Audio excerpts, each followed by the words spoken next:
Hello guys and welcome to another replay cast. I know you all are eager to know about the new French Heavy, so I give you a replay cast of the Grille.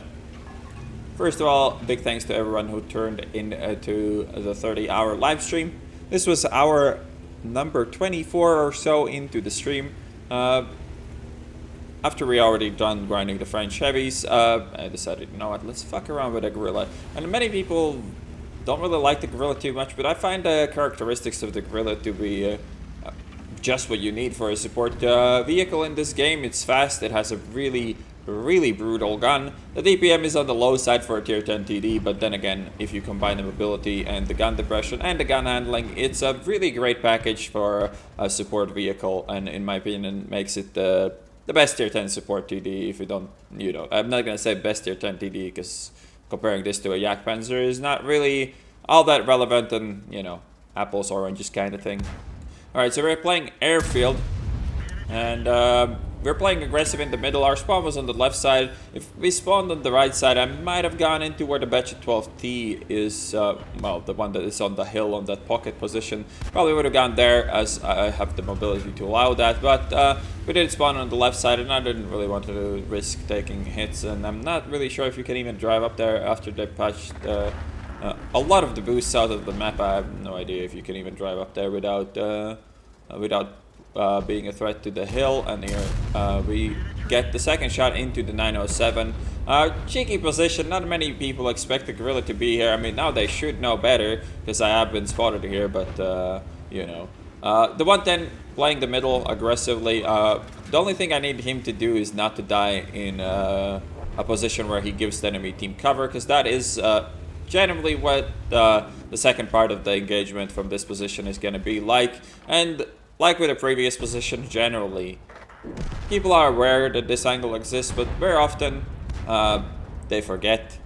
In the heat of battle, it's easy to forget about this angle, but you should never do it. You should never push through the middle. Also, I know a lot of you are like, why the fuck do you have 15 HE in your tank? Well, on Twitch we do this thing where the Twitch subs get to request tanks, and sometimes I'm a loader depending on my mood, and somebody requested that Grille with HE, so I loaded 15 HE and never took it out. It's not that bad, the HE actually on this. It definitely can be quite valuable.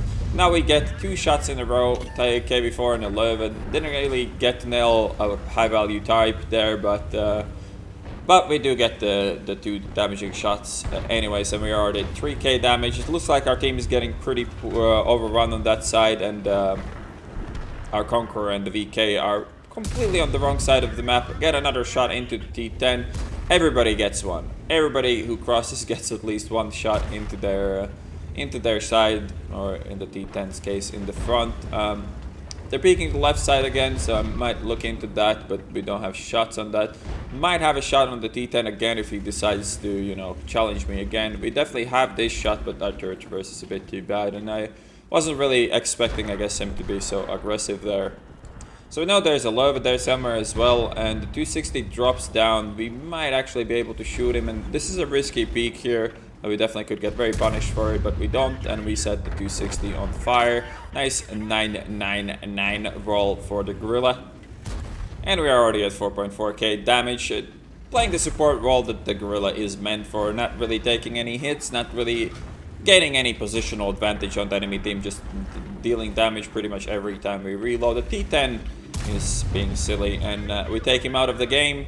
The 260 kind of looks cheeky, but he only has 63 hit points remaining. There's a Yak Panzer on the left, who we'll find out later actually has a clear line of sight on this, but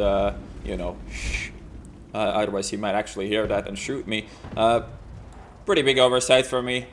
Should be checking the Yak Panzer right now as it is spotted on the map. I will soon enough. Once I was like, hey, look at that. When you look at that. Look at this.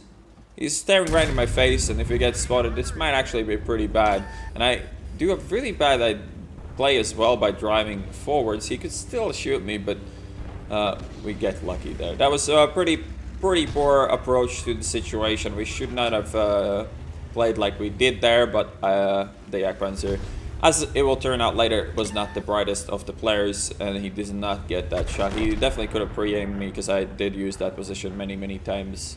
Artie picks up our Emil 2, and there's a light tank on my right. I need to get rid of him. If I get spotted, I shoot, then the light tank can clip me. I really don't want that, as these Basha 12Ts can actually do pretty substantial amount of damage to something like a Grille. We're just waiting for him to get spotted. The 69 is now fighting a 907 and kind of the E1. Then there's some forced timing trademark where exactly when I look away he pushes, but he didn't actually spot me until he fires, so we actually get away with that. The SU-101 appearing out of the woodwork probably got bored and sitting on B1 or something like that the entire game, so he has pressed his W key, and this is generally what happens when camping tank destroyers press their W key. They die.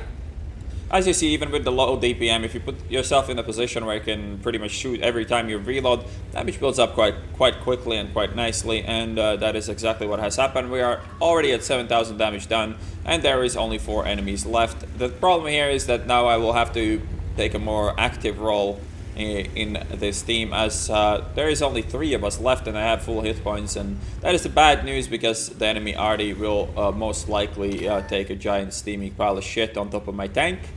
If you get unlucky, we could lose up to like 1200 hit points, as this thing obviously has no armor, but we do not get unlucky, so only 511 damage. Feels lucky, man. We know where the 907 is.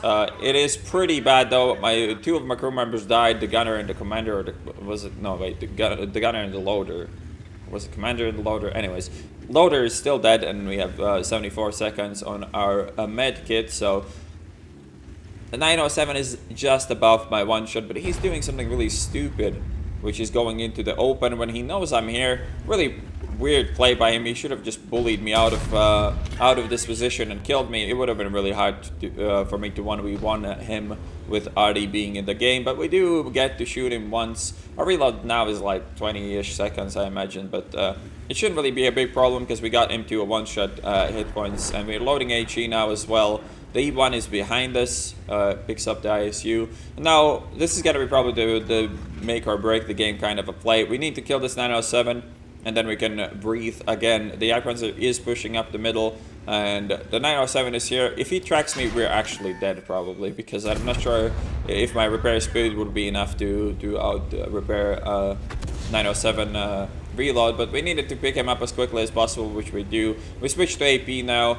Artie did miss me there as well, so switching back to AP, my medkit is almost ready, so is the repair kit. The 907 really threw this game. He should have focused me, he could have tracked me, and that probably would have been the game, but he didn't, so it's still 2v3, the E1 and the Icons plus the Artie. The E1, I don't even know, man.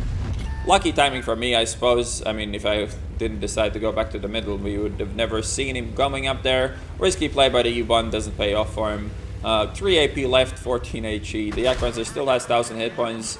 Artie misses me for 350 once again. Not gonna use a repair kit here, as that might come in handy later, and we are in no direct threat from anywhere of the map.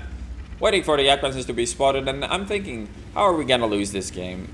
If we fight the Jagdpanzer while their Artie is still alive, how do we fix that? We go kill Artie. Even though the Jagdpanzer is spotted and the 62 is on him as well, and we could probably gang up and maybe kill him, but the 62A is low health, I am reasonably low health, so I think picking up the Artie is gonna be the right play. Plus we know on which side that guy is on. I have 3 AP.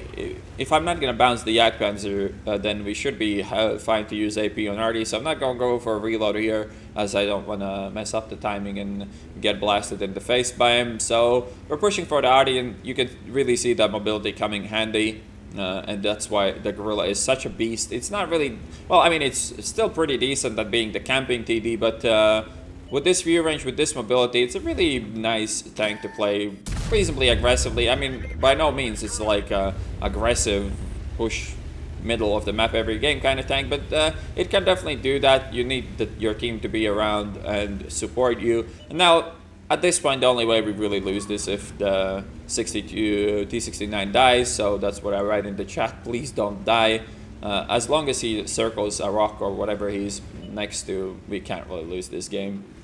And if you're at Jagdpanzer, at this point, you either have to try to rush the 69. If that is impossible, you have to try to back up somewhere where you can watch the middle of the map and the 69 at the same time, so you have a decent angle on it. But so far, the Jagdpanzer hasn't really shown a lot of signs of good players, so we're not too worried here. We should be able to get an easy side shot at least here. 69 is in a good position for me. He's kind of too close to my angle, but again, the Grille, we should be able to aim in time to just kill him. Kind of an awkward peek over this ridge with this Jagdpanzer.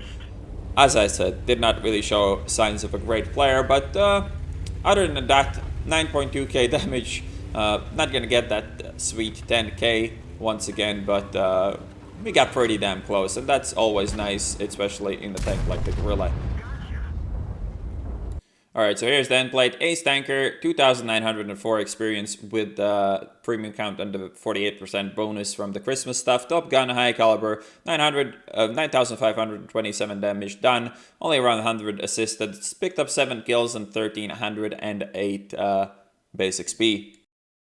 So pretty nice game for the Grille. We played the middle of the map and yet stayed under the radar of the enemy team. Nobody really wanted to focus me, and most of the damage we took was from artillery. Main throw from the enemy team was the 907. He should have focused me, and it would have been really hard to kill me with a dead loader. But I guess he didn't know that, and he was the one with the best game out of the enemy team either way. Alright, one last thing before we end the video. So, a couple of people asked me this. What do you think about the loot boxes? Make a rant about the loot boxes. As far as loot boxes and video games go, these are actually kind of good in a way. I mean, you still should only buy the loot boxes if you want the gold and the premium days. And for that, you get good value. If you want to spend money on World of Tanks, the loot boxes is the best option at the moment. Like, if you, for instance, want to pick up a Patriot from the Christmas Advent sale, or pick up loot boxes for 40 euros, that's probably going to be better value for you, because you will be able to buy tier 8 premium at the end of that. You won't be able to buy a Patriot, but something like an STA2 or the WZ Chinese premium from the in-game store is also a decent option. While the Patriot is better, you're still going to get some spare gold and a chance to get a tier 8 premium bonus.